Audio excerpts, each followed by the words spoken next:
তুমি ডুবে যাচ্ছ, পানিতে নয় কোলাহলে। নিজের দিকে তাকাও, রাত ২টা বাজে। তুমি কথা দিয়েছিলে তাড়াতাড়ি ঘুমাবে, কথা দিয়েছিলে নিজের স্বপ্নের জন্য কাজ করবে, কিন্তু তুমি এখনো স্ক্রল করছো।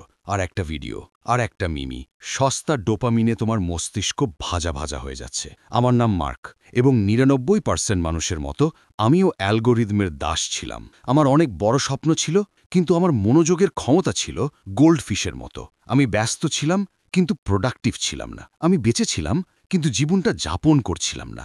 একদিন সকালে আমি আয়নায় তাকালাম এবং নিজেকে চিনতে পারলাম না। আমি দেখলাম সম্ভাবনার অপচয়। আমি নিজেকে একজন ভোক্তা বা কনজিউমার হিসেবে দেখলাম, স্রষ্টা হিসেবে নয়। আমি বুঝতে পারলাম, যদি এখন কিছু পরিবর্তন না করি, তবে আগামী ১০ বছর ঠিক গত ১০ দিনের মতোই কাটবে। ঝাপসা, সাধারণ, আক্ষেপে ভরা। শৃঙ্খলার যন্ত্রণা ভারী, কিন্তু আক্ষেপের যন্ত্রণা, ওটার ওজন কয়েক টান।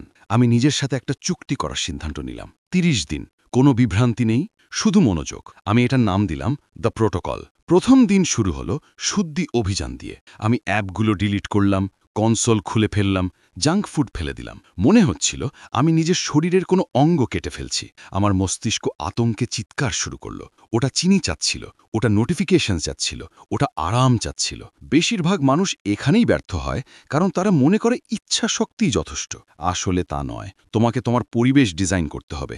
যদি তুমি বিষ খাওয়া বন্ধ করতে চাও, তবে বিষ কেনা বন্ধ করো। যদি মনোযোগ দিতে চাও, তবে বিভ্রান্তিগুলো ধ্বংস করো। ২ থেকে ৫ম দিন ছিল নরক যন্ত্রণার মতো।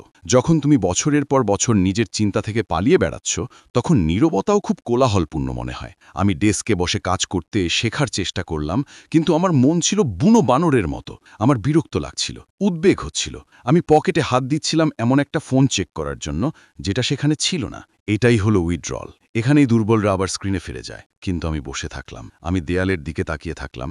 আমি একঘেয়েমিকে মেনে নিলাম। আমি বুঝলাম, একঘেয়েমি শত্রু নয়, এটা সৃজনশীলতার প্রবেশদ্বার।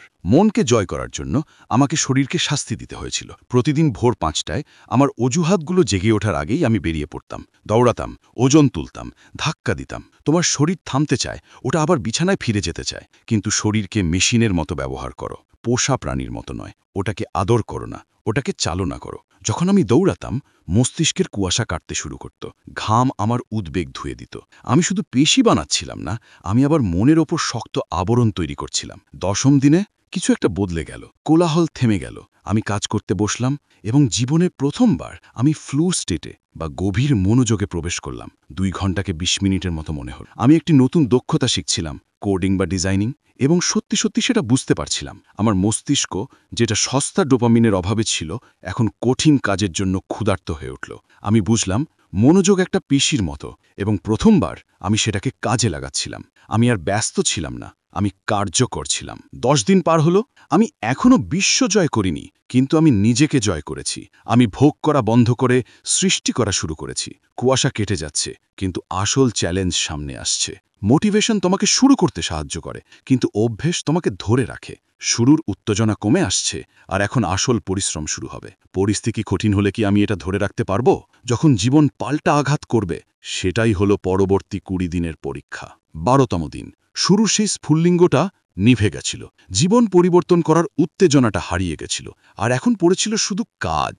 বিরক্ত, একঘেয়ে, কঠিন কাজ। আমার মস্তিষ্ক আমাকে ধোঁকা দেওয়ার চেষ্টা করল। ওটা ফিসফিস করে বলল, মার্ক, একটা ব্রেক নে, মাত্র একটা গেম খেল, অনেক তো করেছিস। এটাকে বলা হয় দ্য ডেপ। এটাই সে কবরস্থান যেখানে ৯০% স্বপ্ন মারা যায়। কিন্তু আমার একটা উক্তি মনে পড়ল, অপেশাদাররা অনুপ্রেরণার জন্য বসে থাকে, আর আমরা বাকিরা শুধু উঠে কাজে লেগে পড়ি। আমার কাজ করতে ইচ্ছে করছিল না, কিন্তু আমি তবুও কাজ করলাম। ওটাই আসল সুপার পাওয়ার। ১৮তম দিনে আমি প্রবেশ করলাম যাকে বলে মাঙ্ক মোড। আমি অপ্রয়োজনীয় মেসেজের উত্তর দেওয়া বন্ধ করলাম। আমি উইকেন্ডের পার্টি নিয়ে ভাবতে বন্ধ করলাম। আমার বন্ধুরা আমাকে বোরিং বলল। তারা বলল আমি নাকি পাগলামি করছি। আমি তর্ক করিনি। আমি বুঝলাম, যদি আপনি বালির বাক্সে খেলতে ব্যস্ত থাকেন, তবে আপনি আকাশচুম্বী অট্টালিকা বানাতে পারবেন না। বিচ্ছিন্নতা মানে একাকিত্ব নয়, এটা একটা ডার্ক রুমের মতো, যেখানে আপনি নেগেটিভগুলোকে পজিটিভে রূপান্তরিত করেন। আমি পৃথিবী থেকে অদৃশ্য হয়ে যাচ্ছিলাম, যাতে নিজেকে নতুন করে তৈরি করে আবার ফিরে আসতে পারি। ২৫তম দিন জাদুটা ঘটতে শুরু করল। কম্পাউন্ড এফেক্ট কাজ করা শুরু করলো। যে দুঃখতাগুলো 2 সপ্তাহ আগে অসম্ভব মনে হতো, সেগুলো এখন আমার অভ্যেসে পরিণত হয়েছে। আমি দ্রুত পড়তে পারছিলাম, তীক্ষ্ণ চিন্তা করতে পারছিলাম, এবং এমন নিখুঁতভাবে কাজ করছিলাম যা আগে কখনো করিনি। আমার শরীর লাইট লাগছিল, আমার মনটা বুলেট প্রুফ মনে হচ্ছিল। কুয়াশা পুরোপুরি কেটে গেছে। আমি আমার ব্যাংক অ্যাকাউন্ট বা প্রজেক্টের দিকে তাকালাম, সেটা বাড়ছিল। আমার ভাগ্য ভালো ছিল বলে তা নয়, বরং আমি ফোকাসড ছিলাম বলে। আমি বুঝলাম সফলতা কোনো লটারি নয়, এটা একটা অঙ্কের সমস্যা। ইনপুট সমান আউটপুট। 30তম দিন ভোর 5টায় অ্যালার্ম বাজল, কিন্তু আমি আগেই জেগে উঠেছিলাম। আমি আবার আয়নায় তাকালাম, সেই জম্বিটা উধাও হয়ে গেছে। যে ছেলেটা স্ক্রল করার নেশায় আসক্ত ছিল, সে মারা গেছে। তার জায়গায় দাঁড়িয়ে আছে এমন এক মানুষ যে নিজের মূল্য জানে। আমি শুধু অভ্যেস ভাঙিনি, আমি শিকল ভেঙেছি। আমার বন্ধুরা এখনো সেই একই বারে বসে একই সমস্যা নিয়ে অভিযোগ করছে, আর আমি মাইলের পর মাইল এগিয়ে গেছি। 30 দিন হয়তো পৃথিবীটা বদলায়নি, কিন্তু পৃথিবী দেখার জন্য আমার চশমাটা বদলে দিয়েছে। আমার কথা শুনো, তুমি সম্পূর্ণ ভিন্ন একটি জীবন থেকে মাত্র একটি সিদ্ধান্তের দূরত্বে আছো। তুমি ভাবছো তোমার বছরের পর বছর সময় লাগবে? না, তোমার শুধু 30 দিনের প্রচণ্ড মনোযোগ দরকার। এটা কষ্ট দেবে, এটা একাকিত্ব হবে, তোমার ছেড়ে দিতে ইচ্ছে করবে, কিন্তু সেই কষ্টের ওপাশেই অপেক্ষা করছে সেই মানুষটা যা তুমি হতে চেয়েছিলে। 1 জানুয়ারির জন্য অপেক্ষা করো না, মঙ্গলবারের জন্য অপেক্ষা করো না, আজই শুরু করো। দরজা বন্ধ করো, ফোনটা নামিয়ে দাও এবং তোমার জীবন বদলাতে দেখো।